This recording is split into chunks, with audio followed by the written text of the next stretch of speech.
আসলে মিটপুরের যে ঘটনাটি এটি ২০০৬ সালের ২৮শে অক্টোবরে লগি বৈঠা দিয়ে যে পল্টনে যাদেরকে হত্যা করা হয়েছিল আমাদের শহীদ মুজাহিদ মাসুম শিপনদেরকে, আমরা মনে হয় সেই দৃশ্যটা আবার নতুন করে আবার মিটপুরে আমরা দেখেছি। এখানে বিভৎসতা ছিল ভিন্ন রূপ। প্রথম হচ্ছে যে এখানের একজন ব্যক্তিকে হত্যা করার পরে তাকে বিবস্ত্র করা হয়েছে, এরপরে তাকে প্রকাশ্য দিবালোকে পাথর দিয়ে তাকে এভাবে আঘাত করে হত্যা করা হয়েছে। এবং সম্ভবত যখন সর্বশেষ আমি যতটুকু দেখেছি, মানে শরীর খুব শিহরিত হয়, লোম দাঁড়িয়ে যায়, যে মনে হয় যখন লাস্ট তাকে মারা হচ্ছে তখন আসলে সে মৃতই ছিল এবং তার লাশের উপরে যখন লাফালাফি করা হচ্ছে। এই যে একটা নির্মম হত্যাকাণ্ড এবং পৈশাচিক যেই কর্মকাণ্ড, এটি আমরা যদি চেঙ্গিস খান, হালাকু খান এই সমস্ত ইতিহাসের দিকে তাকাই, তাহলে আসলে মানুষ যেই হোক না কেন সেই মানুষ তাকে এই হিসাবে আমাদেরকে দেখতে হবে। সুতরাং এই হত্যাকাণ্ডের আমরা তীব্র নিন্দা এবং প্রতিবাদ জানাই। এবং আমি সাথে সাথে এর মধ্যে আমি খুব বেশি ষড়যন্ত্র তত্ত্ব আমি দেখতে চাই না। প্রথম কথা হচ্ছে, আমরা কিন্তু এই জুলাই বিপ্লবের মধ্য দিয়ে বাংলাদেশ অথবা বাংলাদেশের সব জনগণ ফ্যাসিবাদের বিরুদ্ধে ঐক্যবদ্ধ আন্দোলনের মাধ্যমে আমাদের একটা ঐক্য কিন্তু গড়ে উঠেছে। সুতরাং অন্যায়ের বিরুদ্ধে, অবিচারের বিরুদ্ধে, জুলুমের বিরুদ্ধে আমরা সবাই কথা বলেছি এবং ১৫ বছর আমরা নির্যাতিত সবাই হয়েছি। কাউকে ফাঁসি দেয়া হয়েছে, কাউকে গুম করে ফেলা হয়েছে, খুন করে ফেলা হয়েছে, ইতিহাস আছে। সুতরাং অন্যায়কে অন্যায় আমাদের বলবো, আমরা কালোকে কালোই বলবো, এটাই কিন্তু আমাদের মূল সূত্র। এটা কোন দলের, কারণ অপরাধ করার সাথে সাথে যেটা ওয়াসিফ ভাই বলেছেন, আমরা মনে করি অপরাধীর কোনো দল নেই, বরং সে অপরাধ করার সাথে সাথে তার পরিচয় সে অপরাধী, সে ধর্ষক, খুনি, যাই করুক না, সে চাঁদাবাজ। সুতরাং এই জায়গা থেকে দেখলেই আমার মনে হয় জিনিসটা সহজ। এই জায়গা থেকেই মূলত আমার মনে হয় বিএনপিও দেখছে বলেই কিন্তু তাদের দল থেকে অনেকে কিন্তু তারা এই ঘটনায় বহিষ্কার করেছে। দ্বিতীয় আমি যেটা বলবো সেটি হচ্ছে যে আসলে এই যে এটা কেন হচ্ছে, এটি আসলে হচ্ছে যে এখানে যে নৈতিকতা এবং মানবিকতার যে অভাব, এবং বিগত আমরা যে বৈষম্যের বিরুদ্ধে যে আন্দোলনটা আমরা করেছিলাম, দুর্নীতি সন্ত্রাসের বিরুদ্ধে যে আন্দোলন করেছিলাম, সম্ভবত বাংলাদেশের এই 18 কোটি মানুষের মধ্যে বিরাট একটা অংশ আঘাতপ্রাপ্ত হয়েছে এই জন্য যে এই কয়েকদিন আগেই যেখানে শিশু থেকে শুরু করে বৃদ্ধ পর্যন্ত আমাদের এই পুলিশ বাহিনী, র্যাব, আমাদের সন্ত্রাসীরা, হেলমেট বাহিনী যেখানে হত্যা, রাহাজানি, আমাদের ছাত্রীদের উপরে নির্যাতন, এই হরেক রকম অত্যাচার করেছে, তারপরেই এই বাংলাদেশে এসে আবার এইরকম একটা দৃশ্য সবাইকে সবচেয়ে বেশি আহত করেছে, সবাইকে খুব চমকে দিয়েছে। সুতরাং আমরা এই জায়গাটাকে মনে করি যে মানুষ যদি তার এই অপরাধের জায়গাটাকে, অর্থাৎ অন্যায় যখন প্রতিষ্ঠিত হয়ে যায় তখন কিন্তু ন্যায় কিন্তু চুপ হয়ে বসে থাকে,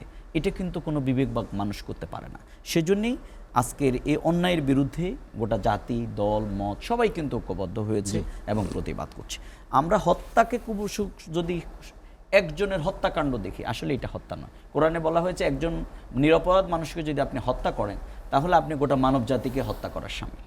সুতরাং এই হত্যাকাণ্ড সমাজের যে বিবেক বোধকেও আমাদেরকে আবার নাড়িয়ে তুলেছে, যে আমরা কি তাহলে আবার সে ফ্যাসিবাদী জায়গায় কিন্তু আমরা কি অবস্থান করছি কিনা। সুতরাং আমাদের এই অবিচারের এবং যতদিন প্রশ্নহীন বিদ্ধ অবস্থায় থাকবে এটির বিরুদ্ধে আমাদের প্রশ্ন হচ্ছে যে নিশানাটা বিএনপির দিকে কেন? এখন বিএনপি প্রথম হচ্ছে যে তাদের দল থেকে তো বহিষ্কার করার মাধ্যমে তারা স্বীকার করে নিয়েছে যে এর সাথে সংশ্লিষ্ট কিছু ব্যক্তি ছিল। আর যদি দল কোনো ব্যক্তির বিরুদ্ধে ব্যবস্থা গ্রহণ করে ফেলে, দেখুন এই বাংলাদেশে এখন এই 5 আগস্ট পরবর্তী কী হয়েছে, গোটা বাংলাদেশে কিন্তু নীরবে চাঁদাবাজি হচ্ছে, লুটপাট হচ্ছে, দখলদারিত্ব হচ্ছে, অনেক ঘটনা ঘটছে। এই যে আজকে যেটা ওয়াসিম ভাই একটু আগে বলছেন যে গত 11 মাসের যখন কিন্তু মামলা নিতেও কিন্তু গরিমেশি করা হয়েছে, এরপরে সোশ্যাল মিডিয়ায় জিনিসটা আসার পরে তার ভাই বলেছে যে সোশ্যাল মিডিয়া আসার পরেই কিন্তু সবাই আমাদের পক্ষে এসেছে, এর আগ পর্যন্ত এখানে স্বাক্ষর দেন, এটা করেন, সেটা করেন। আমি মনে করি যে এই মাজলুম তার আসলে কোনো দল নেই, বরং সেই কিন্তু সবার সম্পদ। আমরা বিগত দিনের যেরকম আন্দোলনে যারা শহীদ হয়েছেন, অন্য ধর্মের আলিম উলামা যেই দলের হোক, সেটা হচ্ছে জাতির সম্পদ, আমাদের শহীদেরা। সুতরাং এই সোহাগ সে কোন দলের এটা আমরা দেখতে চাই। আমরা দেখতে চাই তাকে যে নির্মমভাবে হত্যা করা হয়েছে এবং নির্মমতার শিকার হয়েছে, পৈশাচিক আচরণ তার সাথে করা হয়েছে, এটি ইতিহাসের সবচেয়ে মানবাধিকারের লঙ্ঘন। এবং তার আজকে আপনি দেখেন ছোট ছোট দুটো বাচ্চা আছে এই পরিবারের, হয়তো কেউ বলবো আমরা এটার দায়িত্ব নেব, তাহলে এই দায়িত্ব নেওয়ার মধ্য দিয়ে কিন্তু এর সমাধান হচ্ছে। সুতরাং এই জায়গায় আমরা মনে করি যে অপরাধী যেই দলের হোক না তাদের ব্যাপারে আমাদের জিরো টলারেন্স নীতি থাকা উচিত। এবং এটাই শুধু কি সমাধান বহিষ্কারে? না, বহিষ্কার কোনো সমাধান না, বরং দলীয় কর্মীদেরকে তার আদর্শিক motivation, moral motivation, ethical motivation দিতে হবে, তার ইডিওলজিক্যাল মোটিভেশন লাগবে। যদি আপনি সেটা না দিতে পারেন তাহলে আপনি আমরা রাজনৈতিক দল প্রত্যেকে রাষ্ট্র পরিচালনা করার অভিলাষ থাকবে, প্রত্যাশা থাকবে, কিন্তু আপনার অনেস্টি, ইন্টিগ্রিটি, আপনার শৃঙ্খলাবোধ, আপনার কর্মকাণ্ডের মাধ্যমে, সেবার মাধ্যমে সেটি প্রমাণ করতে হবে যে আপনি সেই রকম। আমরা সেই জায়গা থেকে মনে করি যেই দলের হোক না কেন তার এই ব্যাপারে বহিষ্কারের কোনো সমাধান, বরং এই ব্যাপারে না আমরা কাউকে সুযোগ করে দিতে চাই না, বরং সুযোগটা আমরাই নিতে চাই। আমরা প্রত্যেকে ভালো করব, জনগণের সেবক হব, আমরা ভূমিকা রাখবো। সেক্ষেত্রে বিএনপি যদি জনগণ তাদেরকে রিসিভ করে তারাই রাষ্ট্র পরিচালনা করবে, জামাতকে করলে তারা করবে, আরও ছোট দল যারা তারাও যদি বলতে চায় আমরা করব, তাদেরকে ওয়েলকাম জানাইতে হবে। কারণ দমনের ফ্যাসিবাদী ভাষা না, অবশ্যই ওয়েলকাম। ফ্যাসিবাদী ভাষা বিগত দিনে যেহেতু 24-এর আগে আমাদের চেতনা ছিল খুন, খারাপি, অন্যায়, অবিচার, গুম খুনের বিরুদ্ধে, ঠিক এখনও আমরা সেই জিরো টলারেন্সটা আমরা রাখি যে অন্যায় অন্যায়, সেটাকে ধরে আমরা অগ্রসর হই। এটাকে ব্লেম গেমের রাজনীতি না করে বরং আমরা মনে করি যে আমাদের যে ঐক্য, ফ্যাসিবাদ বিরোধী আমাদের ঐক্য ছিল, সেটিকে আমরা শানিত করি। আমি তো এখানে আসলে খুবই মাঝে মধ্যে জিজ্ঞাসা করি, ভাই কী আলোচনা করবো? বলছে ঐক্যমত নিয়ে আলোচনা করো। আমি বলছি এটা নিয়ে আলোচনা, পিয়ার পদ্ধতি। আমি বললাম কেন, বিএনপি যে এই বিগত দিনে এই যে আওয়ামী লীগ যে দুর্নীতি, সন্ত্রাস, শিশু থেকে শুরু করে 1500 মানুষ কয়দিন আগে এরকম তারপরে মেরে ফেলছে, সেগুলো নিয়ে আলোচনা হবে না? কারণ আলটিমেটলি অন্য এজেন্ডা নিয়ে এসে আমাদের একটা বিভেদের কালো রেখা তৈরি করে অন্যগুলোকে আড়াল করে দেওয়া হচ্ছে। আজকে যদি এই অবস্থায় যদি আওয়ামী লীগ থাকতো তাহলে প্রতিদিন কিন্তু সেগুলি আলোচনা তারা করতো।